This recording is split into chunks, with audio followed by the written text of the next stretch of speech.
قرآن مجید فرقان حمید کی بڑی معروف آیہ کریمہ ہے جس کو میں نے تلاوت کیا ہے۔ اللہ تعالیٰ نے ارشاد فرمایا کہ وَإِنَّكَ لَعَلَىٰ خُلُقٍ عَظِيمٍ، اے محبوب علیہ السلام بے شک آپ عظیم اخلاق پر فائز ہیں۔ اللہ تعالیٰ نے نبی پاک صلی اللہ تعالیٰ علیہ وسلم کو بڑے عالی شان، بڑے بلند اور بڑے عظیم اخلاق کے ساتھ دنیا میں مبعوث فرمایا، اور خود نبی کریم صلی اللہ تعالیٰ علیہ وسلم بیان فرماتے ہیں کہ میں دنیا میں اچھے اخلاق کی تکمیل کرنے کے لیے آیا۔ ہمارے ہاں لوگوں نے اخلاق کا مطلب فقط میٹھا بولنا سمجھ لیا ہے کہ میں میٹھا بولتا ہوں تو میں با اخلاق ہوں۔ تو یاد رکھیے گا کہ میٹھا بولنا بھی اخلاق کا حصہ ہے، لیکن صرف میٹھا بولنا اخلاق نہیں۔ میٹھا تو لوگ اپنے مطلب کے لیے بھی بولتے ہیں، اپنا کام نکلوانے کے لیے بھی میٹھا بولتے ہیں، وقتی اور ضروری معاملات کے لیے بھی میٹھا بولتے ہیں۔ اصل اخلاق تو یہ ہے کہ آپ جب بھی بولیں سچ بولیں، آپ خوشامد سے بچیں، جھوٹ سے بچیں، بددیانتی سے بچیں۔ اکثر میں دوستوں کی خدمت میں ایک بات عرض کیا کرتا ہوں کہ ہمارے ہاں لوگوں نے سمجھ لیا ہے کہ 3 4 5 چیزیں صرف شاید سنت ہیں: میٹھا کھانا، مسواک کرنا، ٹخنوں کو رنگا رکھنا، امامہ باندھنا۔ یہ بڑی عظیم سنتیں ہیں، لیکن یاد رکھیے گا کہ حضور علیہ السلام کا جو سب سے پہلا تعارف لوگوں کو ہوا تھا،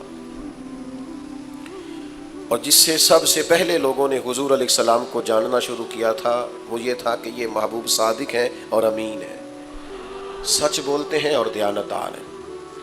اخلاقی رویوں کا بہت بڑا فقدان ہوتا جا رہا ہے اور قحط پڑتا جا رہا ہے اخلاقیات کا۔ ہماری سوسائٹی آہستہ آہستہ اس طرح کی ہوتی جا رہی ہے کہ لوگوں کو صرف اپنے آپ سے غرض رہ گئی ہے، اپنے مفادات سے مطلب رہ گیا، اور باقی چیزوں سے لوگ آہستہ آہستہ نکلتے جا رہے ہیں۔ اچھی طرح سمجھ لیجئے گا کہ نبی پاک علیہ الصلاۃ نے بڑے عظیم ترین اخلاق کی طرف اپنی امت کی تربیت فرمائی۔ سب سے پہلی بات تو زندگی میں کبھی اپنا وقار نہ خراب ہونے دیں، کبھی جھوٹ نہیں بولیں۔ آپ کسی بڑے اچھے تاجر سے ملاقات کر کے دیکھ لیں، آپ اس سے پوچھیں گے کہ کتنی انویسٹمنٹ چاہیے اچھا کاروبار کرنے کے لیے، تو آپ کو بتائے گا کہ انویسٹمنٹ سے زیادہ اس بات کی ضرورت ہوتی ہے کہ لوگ آپ پر اعتبار کریں۔ جس بزنس مین کا مارکیٹ میں اعتبار ہوتا ہے، لوگوں کو پتہ ہوتا ہے کہ یہ سچ بولتا ہے، یہ دیانتدار ہے، اس کا کاروبار زیادہ اچھا چلتا ہے۔ نبی پاک صلی اللہ تعالیٰ علیہ وآلہ وسلم نے ہمیشہ اپنے معاشرے کو، اپنی سوسائٹی کو سچائی کا پیغام دیا۔ جناب ابو سفیان رضی اللہ تعالیٰ عنہ فرماتے ہیں کہ مجھے جب شاہ روم نے بلایا تھا اور اس نے نبی پاک علیہ السلام کے بارے میں پوچھا تھا، تو اس وقت تک میں کلمہ نہیں پڑھتا تھا، تو میں نے اسی انداز میں وہ ساری گفتگو کی تھی جس انداز میں ہم حضور کے بارے میں کیا کرتے، اور ان سوالات میں ایک سوال اس نے یہ بھی پوچھا، یہ بخاری شریف سے لے کر تمام کتب میں یہ روایت موجود ہے۔ ایک سوال یہ بھی پوچھا تھا اس نے کہ بتائیے جس محبوب نے دعوی نبوت کیا ہے، کیا کبھی انہوں نے جھوٹ بھی بولا ہے؟ یہاں تو لوگ لوگوں کو ہنسانے کے لیے جھوٹ بولتے ہیں، کوئی فائدہ نہیں ہوتا، ذاتی طور پر ایک ٹکے کا فائدہ نہیں، لیکن بلا وجہ کے جھوٹ۔ کیا اس محبوب نے کبھی جھوٹ بولا ہے؟ کبھی؟ نوجوانوں سنو، اعتبار جس آدمی کا اٹھ جائے، وہ جتنا مرضی بڑا آدمی بھی ہو، وہ سوسائٹی میں صفر پہ آ جاتا ہے۔ سچ بولو گے تو اعتبار قائم ہوگا، لوگ آپ کی عزت کریں گے، قدر کریں گے، لوگ آپ کو آپ تھوڑی باتیں کریں زندگی میں، لیکن صرف اتنی کریں جتنی باتوں پر پورا اترنا، اس سے زیادہ ایک جملہ بھی نہیں بولیں۔ ابو سفیان فرماتے ہیں کہ مجھ سے کہا بادشاہ نے بتائیے کبھی حضور نے جھوٹ بھی بولا ہے؟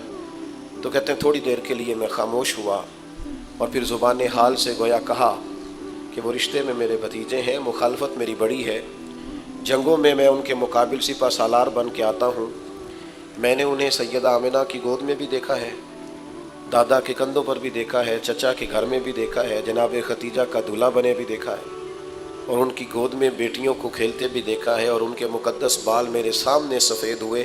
مخالفت اپنی جگہ پر محبوب کی زبان سے جب بھی نکلتا ہے حق اور سچ ہی نکلتا ہے۔ میری بات کو اچھی طرح سمجھیے گا، اس بات پر جو تبصرہ کیا نا شاہ روم نے وہ بڑا انوکھا ہے۔ شاہ روم کہنے لگے پھر بات تو ختم ہو گئی نا، جس بندے نے بندوں سے کبھی جھوٹ نہیں بولا وہ بلا یہ والا جھوٹ کیوں بولے گا کہ میں اللہ کا رسول بن کے آیا؟ تو یہ صداقت کی دلیل ہے۔ تو ایک تو اخلاقی رویوں میں اس بات کو پیدا کریں کہ بلا وجہ کے جھوٹ اور بلا وجہ کی گپیں ان سے اپنے آپ کو نکالیں۔ دوسری ایک بہت بڑی اخلاقی ضرورت ہماری سوسائٹی کو ہے، وہ یہ ہے کہ کبھی کسی دنیا دار کے سامنے ہاتھ نہ پھیلائیں، کبھی کسی سے لالچ وابستہ نہ کریں، خودداری، عزت نفس، قناعت جو اللہ نے آپ کو دیا اس پر پورے طور پہ راضی رہیں۔ لیکن کسی کی بڑی گاڑی دیکھ کر پریشان ہو جانا اور کسی شخص کا بنگلہ دیکھ کر پریشان ہو جانا، آج کل نوجوانوں میں ایک بڑی خوفناک بات پائی جاتی ہے۔ مجھے ایک دو جگہ سننے کا موقع ملا تو مجھے بڑی تکلیف ہوئی۔ وہ کہنے لگے جی کاروبار ضرور کرنا ہے ہم نے پر دوسروں کے پیسوں پہ کرنا ہے۔ تو خطرناک سوچ ہے، اس طرح کی سوچیں تو معاشرے کو کھا جاتی ہیں۔ یعنی آپ کسی کے بل بوتے پر جینا چاہتے ہیں۔ مسند امام احمد بن حنبل میں حدیث موجود ہے، ایک صحابی نے عرض کیا یا رسول اللہ ذلت کیا ہے؟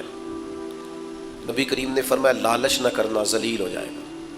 تو یا رسول اللہ عزت کیا ہے؟ فرمایا جو رب نے تجھے دیا ہے تو اس پہ راضی ہو جا، اللہ تجھے عزت عطا فرما دے گا۔ تو خودداری اپنی طبیعت میں پیدا کریں، عزت نفس پیدا کریں۔ یہ ہاتھ پھیلانا، یہ ڈھونڈتے پھرنا کہ کوئی امیر آدمی مجھ پر مہربان ہو جائے، یہ خوابیں دیکھنا کہ کوئی ایسا چیک لگ جائے کہ میں بھی آگے چلا جاؤں، اس سے قومیں بزدل ہو جاتی ہیں، باصلاحیت لوگ بھی بیکار ہو جاتے ہیں۔ خود محنت کریں۔ اقبال کہتے ہیں اپنی دنیا آپ پیدا کر اگر زندوں میں ہے تو خود محنت کر۔ ایک کی تو پیشہ برا ہے دنیا میں اور وہ ہے کسی کے آگے ہاتھ پھیلانا، باقی تو جو ریڑھی لگاتا ہے اور مزدوری کر کے کھاتا ہے وہ بڑا عظیم آدمی ہے، باقی جو مزدور کے ہاتھ ہیں وہ بڑے قیمتی ہیں۔ کبھی کسی کی طرف، پھر میں آپ کو بڑی ذمہ داری سے اور تجربے کے بعد بتاتا ہوں کہ آپ خوددار ہو جائیں، اللہ مدد بھی بڑی فرماتا ہے۔ آپ ارادہ کریں کہ میں نے اپنے دست و بازو پہ آگے بڑھنا ہے، اللہ تعالیٰ رحمت فرماتا ہے اور بڑے دروازے کھول دیتا ہے، آسانیاں ہونی شروع ہو جاتی۔ لیکن جیسے جیسے ہرس، ہوس، لالچ، طمع بڑھے گا حالات خراب ہوں گے۔ حضرت حکیم بن حزام رضی اللہ تعالیٰ عنہ بخاری میں موجود ہے، فرماتے ہیں میں حضور کی بارگاہ میں حاضر تھا، نبی کریم علیہ السلام بانٹ رہے تھے تو میں نے بھی دیکھا جو ان کو بانٹتے تو میں نے بھی بڑھ کے شوق تھے، دستے عطا کے سامنے دستے طلب بڑھا دیا۔ تو میں نے بھی عرض کی حضور مجھے بھی دیجیے، تو محبوب نے ایک دفعہ بھی دیا، دو دفعہ بھی دیا، اور تین دفعہ بھی دیا، اور پھر ایک نصیحت بھی فرمائی، ایک تربیت بھی محبوب نے فرمائی۔ حضور فرمانے لگے حکیم یہ مال بڑا میٹھا ہوتا ہے، لیکن اگر قناعت کے ساتھ اسے لوگے نا، قناعت کے ساتھ، تو پھر یہ تمہارے لیے بہتر ہے۔ لیکن فرمایا اگر لالچ کے ساتھ لوگے نا، یہ حضور ہمیں سمجھا رہے ہیں، صحابی وسیلہ ہے اور ہمیں نصیحت ہو رہی۔ کریم فرمانے لگے اگر اس کو تم لالچ سے لوگے تو فرمایا اس آدمی کی طرح ہو جاؤ گے جو کھانا تو کھاتا ہے پر اس کا پیٹ نہیں بھرتا، وہ بار بار کھاتا ہے، بار بار کھاتا ہے، سہ سہ نفل نمازاں پڑھیاں پر ظالم نفس نہ مردہ ہو، بار بار کھاتا ہے۔ تو جب آپ قناعت کرتے ہیں، اللہ پر بھروسہ کرتے ہیں اور مالک سے طلب کرتے ہیں تو پھر وہ بے حساب دیتا ہے۔ لیکن جب توجہ یہ ہو جائے کہ میں نے کسی دنیا دار سے لینا ہے، فلاں سے حاصل کرنا ہے، حضرت حکیم بن حزام کہتے ہیں محبوب نے کہا میرے ہاتھ پر بیعت کرو کہ کبھی کسی دنیا دار کے آگے ہاتھ نہیں پھیلاؤ، بیعت کرو۔ آپ فرماتے ہیں میں نے اپنے نبی سے وعدہ کیا، پھر عمر گزر گئی، کبھی کسی دنیا دار کے آگے ہاتھ نہیں پھیلایا، یہاں تک کہ وہ گھوڑے پر بیٹھے ہوتے تھے اور درہ کبھی ہاتھ سے گر جاتا تھا نا تو قریب غلام کھڑا ہوتا تھا تو اسے بھی نہیں فرماتے تھے مجھے اٹھا کے دے دو، خود گھوڑے سے اترتے تھے، خود درہ اٹھاتے تھے۔ خادم کہتا مجھے بتا دیتے میں کر دیتا، فرمایا کیسے بتا دیتے؟ میں نے اپنے نبی سے وعدہ کیا ہے کبھی کسی دنیا دار کے سامنے ہاتھ نہیں پھیلاؤں گا ذات کے لیے۔ حضرت ابو بکر صدیق کے زمانے میں انہیں بلایا گیا اور کہا گیا یہ آپ حصہ لے لیں، تو انہوں نے کہا نا جی، یہ مال غنیمت میں سے بھی میرا حصہ کسی اور کو دے دیں، میں نے حضور سے وعدہ کیا ہے۔ جناب عمر کے زمانے تک ان کا یہی حال رہا، پھر وصال فرمایا۔ تو یاد رکھیے گا جب تک خودداری نہیں نہ پیدا ہوتی، عزت نفس نہیں پیدا ہوتی، اتنی دیر تک آپ اخلاقی بلندی کو پا نہیں سکتے۔ وہ حاتم طائی سے کسی نے کہا تھا کبھی اپنے سے بڑا سخی بھی دیکھا ہے؟ اس نے کہا دیکھا ہے۔ وہ کیسے؟ کہنے لگے میں نے ایک دن سارے شہر کی دعوت پکائی تھی، تو میں نے کہا دیکھوں ذرا سارے لوگ آ گئے کہ کوئی رہ گیا ہے، تو میں چہرے پہ نقاب ڈال کے گیا تو ایک بوڑھا آدمی جنگل میں لکڑیاں کاٹ رہا تھا. تو میں نے اسے کہا بزرگوں آپ کو دعوت نہیں ملی آج؟ حاتم تائی کے ہاں دعوت تھی. تو کہنے لگا ملی تھی. تو گئے کیوں نہیں؟ تو حاتم کہتے ہیں مجھے کہنے لگا مجھے نا اپنے ہاتھوں کی کمائی کا چسکا لگ گیا ہے. کس کمائی کا؟ ہلکا سا بولیے گا. اپنے. اور نبی پاک علیہ السلام فرماتے ہیں سب سے بہترین کمائی وہ ہے جو بندہ اپنے دو ہاتھوں سے کر کے کھاتا ہے. مجھے اپنے ہاتھوں کی کمائی کا چسکا لگ گیا ہے. حاتم کہتے ہیں میں بڑا پریشان ہوا کہ کمال ہو گئی یار, مزدور ہو کر دعوت اتنی قیمتی اور یہ گیا نہیں. کہتے ہیں میں گھوڑے پہ بیٹھ کے واپس آنے لگا تو پیچھے سے مجھے آواز دی, کہنے لگا یہ 3 دینار میرے بھی لے جانا اور وہاں جو لنگر پکا رہا اسے دے دینا. حاتم تائی کو تو ضرورت نہیں, بڑے بڑے اچھے لوگوں نے دعوت پہ آنا ہے, چلو تھوڑا حصہ میرا بھی پڑ جائے گا. تو حاتم کہتے ہیں میں گھوڑے سے گر گیا نیچے اور میں نے کہا ادھر آ تیرے ہاتھ چوموں, میں حاتم تائی ہوں, میں تو امیر ہو کے سخی ہوں, تو غریب ہو کے بڑا سخی ہے. نوجوانوں ہاتھوں کی کمائی, محنت, جد و جہد, یہ سارے بزدل لوگ ڈھونڈا کرتے ہیں. وہ ایک شاعر تھے نا, شاعروں سے معذرت کے ساتھ, تو بعض اوقات شعراء کی حالت بھی ایسی ہوتی ہے کہ لوگ 4 پیسے دے جاتے ہیں. تو وہ شاعر تھے تو وہ بڑی چادر لپیٹ رکھی تھی, تو کسی ویرانے میں بیٹھے تھے اور بال بکھرے ہوئے تھے. سب کی تو خیر یہ کیفیت نہیں ہوتی لیکن بعض کی. تو ایک شخص وہاں سے گزرا تو وہ 5 روپے پھینک گیا. تو شاعر نے بڑی تگڑی بات کی جو سمجھنے والی. اس نے کہا یہ پیسے کیوں دے رہے ہو؟ اس نے کہا آپ کو ضرورت ہوگی, آپ غریب ہیں. تو اس نے کہا ضرورت ہوگی تو اللہ رسول سے مانگوں گا, تم سے کیوں مانگوں؟ اس نے کہا آپ کو حاجت ہوگی. تو اس نے کہا یہ آرزو کرم اور میں آپ سے کروں, یہ آرزو کرم اور میں آپ سے کروں. یہ بھیک اس کو دیجیے جس کا خدا نہ ہو. میں کو لاوارث ہوں. دیکھیں نا, وہ آج بعض لوگ ایسے ہیں, بعض گروہ ایسے ہیں, بعض شعبہ ہے زندگی سے تعلق رکھنے والے لوگ آتے ہیں جس کے بارے میں لوگوں کا خیال ہے کہ یہ آیا تو مجھے مفتی دینا پڑے گا, شاید یہ بندہ آیا تو مجھے بالکل پیسے نہیں دے گا. اعلیٰ حضرت بریلوی رحمۃ اللہ علیہ دکاندار کے پاس گئے سرسوں کا تیل لینے. تو آپ نے اسے بوتل تھمائی, کہا یہ تیل بھر دو. تو اس نے بوتل میں تیل بھرا تو فرمایا کتنے پیسے؟ کہنے لگا ویسے تو 5 آنے کی ہے, آپ ہمارے عالم ہیں, آپ 3 آنے دے دیں. تو فاضل بریلوی نے پورے ہی 5 دیے. فرمایا تو پورے رکھ, میں اپنا علم 2 آنے کا نہیں بیچا کرتا.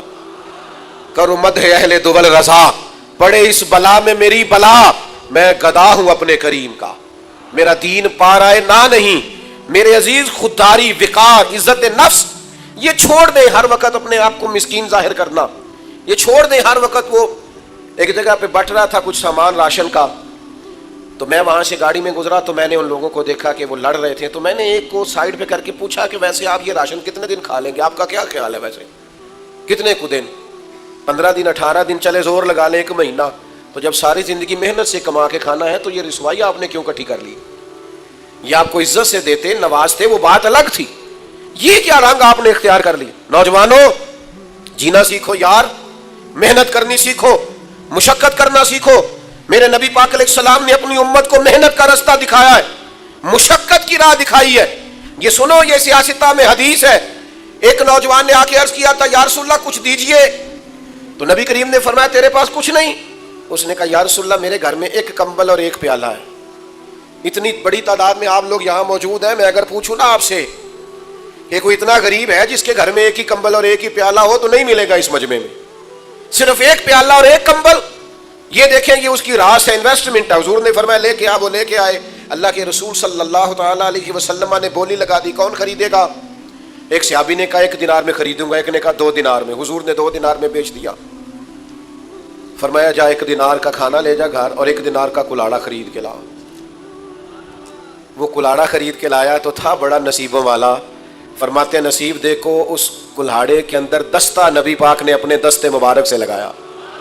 فرمایا جا جا کے جنگل سے لکڑیاں کاٹ, کھا بھی اور کھلا بھی, پہن بھی اور پہنا بھی, اور 15 دن مجھے اس طرح نظر نہ آنا, یعنی فرض نماز کے علاوہ ملاقات نہ کرنا. محنت کر, نکل میدان میں, اٹھ باندھ کمر کیوں ڈرتا ہے, پھر دیکھ خدا کیا کرتا ہے. ہمت کریں, جد و جہد کریں. جب آپ 1 قدم اٹھاتے ہیں تو اللہ کی مدد مل جاتی ہے. صحابہ فرماتے ہیں وہ 15 دنوں کے بعد آیا نوجوان, تو حضور نے پوچھا اب کیا حال ہے؟ کہنے لگا یا رسول اللہ پہلے 1 پیالہ تھا, اب سارے گھر کے برتن بن گئے. حضور پہلے 1 بستر تھا, اب سارے گھر کے بستر بن گئے. تو نبی پاک نے محنت کی طرف لگایا. ہمارے نوجوان نا بیچارے وہ ساری زندگی سوچتے رہتے ہیں میری کبھی وہ UK والی خالہ مہربان ہو جائے نا, وہ میرا امریکہ والا ماموں مہربانی کرے. تو آپ پریشان نہ ہو, ماموں کو بھی پتا ہے آپ کی توجہ اس طرف ہے. ان سے بھی کوئی ہاتھ ملاتا ہے تو انہیں یوں ہی لگتا ہے کہ شاید اس کو بھی مجھ سے لالچ ہے، اس کو بھی وہ بھی بیچارے الجھے ہوئے ہیں۔ ان چکروں سے باہر کیوں نہ آئے؟ آپ کو پتہ ہے زندگی میں خوش کون ہوتا ہے؟ جو اپنے نصیب سے خوش ہو جاتا ہے، جو خود سے محنت کرتا ہے، جو خود سے جد و جہد کرتا ہے۔ سارے ڈھونڈتے پھرنا، گردن کو جھکا دیتا ہے خیرات کا پتھر، اور جہاں میں مانگنے والوں کے سر کبھی اونچے نہیں ہوتے۔ وہ حضرت حسن بصری رحمۃ اللہ علیہ کے پاس میں ایک نوجوان آیا، اس نے آ کے کہا حضور آج کے بعد میں نے محنت نہیں کرنی۔ فرمایا کیا ہوا؟ کہنے لگا آج میں نے عجیب نظارہ دیکھا ہے، شیر نے شکار کیا ہے اور ایک بکرا اس نے مارا ہے اور آدھے سے زیادہ خود کھایا ہے اور باقی بچا ہوا لے کے پہاڑ پہ چڑھ گیا۔ وہاں ایک اندھی لومڑی بیٹھی تھی، باقی کا شکار اس نے لومڑی کو کھلایا ہے۔ تو میں سمجھ گیا ہوں جو رب اس اندھی لومڑی کے لیے وہاں بندوبست کرتا ہے نا، بھیجتا ہے، وہ مجھے بھی بھیجے گا، لہذا میں نے کام نہیں کرنا اب۔ تو خواجہ حسن بصری مسکرائے اور بڑا ہی مسکرائے، اور پھر اس بچے پر شفقت کا ہاتھ پھیرا، کہنے لگے پتر کمال ہے نا تیری سوچ، تو نے کہانی میں دو کردار دیکھے، ایک لومڑی ایک شیر، تو نے لومڑی بننے کا پروگرام بنایا، شیر بننے کا کیوں نہیں بنایا؟ تو شیر بننا، تو شکار کار، خود بھی کھا اور دوسروں کو بھی کھلا، لیکن یہ کیا ذائقہ ہوا کہ بس وہیں گر جانا ہے، اسی طرف ہی صرف آنا ہے۔ ایک تو سچ بولیں، خوددار بنے، اور تیسرا حضور نے ہمیں جو اخلاق سکھایا ہے نا وہ یہ ہے کہ سوچ چھوٹی نہیں رکھنی، کبھی بھی سوچیں بڑی ہونی چاہیے، دائروں میں بند نہ ہو۔ نبی پاک صلی اللہ تعالی علیہ وسلم مخلوق کے رسول بن کے آئے ہیں۔ حضور جب بھی بات کرتے تھے عالمی کرتے تھے، نبی کریم جب بھی سوچیں دیتے تھے قومی اور ملی دیتے تھے۔ ہمارا مسئلہ یہ ہے کہ ہماری سوچیں ذاتی ہیں، قومی نہیں، ملی نہیں، عالمی نہیں۔ یعنی جس بندے نے 6 کروڑ کا گھر بنایا ہے نا، وہ 5 لاکھ روپیہ اپنے دروازے میں گلی میں لگانے کو تیار نہیں ہوتا۔ وہ کہتا ہے جی یہ گھر تو میرا ہے تو گلی سانجھی ہے۔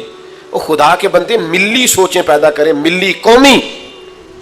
بزرگ فرمایا کرتے کہ پڑوسیوں کی آگ کسی وقت اس لیے بھی بجھا دینی چاہیے کہ اگر ان کی نہ بجھائی تو ہمارے گھر بھی آ سکتی۔ آپ دوسروں کا بھلا اس نیت سے کر دیں کہ سوسائٹی میں سکون پیدا ہو، معاشرے میں امن قائم ہوگا۔ ہم کیا کرتے ہیں؟ ہماری سوچیں بڑی ذاتی ہیں اور چھوٹی ہیں، معاف کیجئے گا۔ جب تک سوچیں بڑی نہیں ہوتی، ملی نہیں ہوتی، قومی نہیں ہوتی۔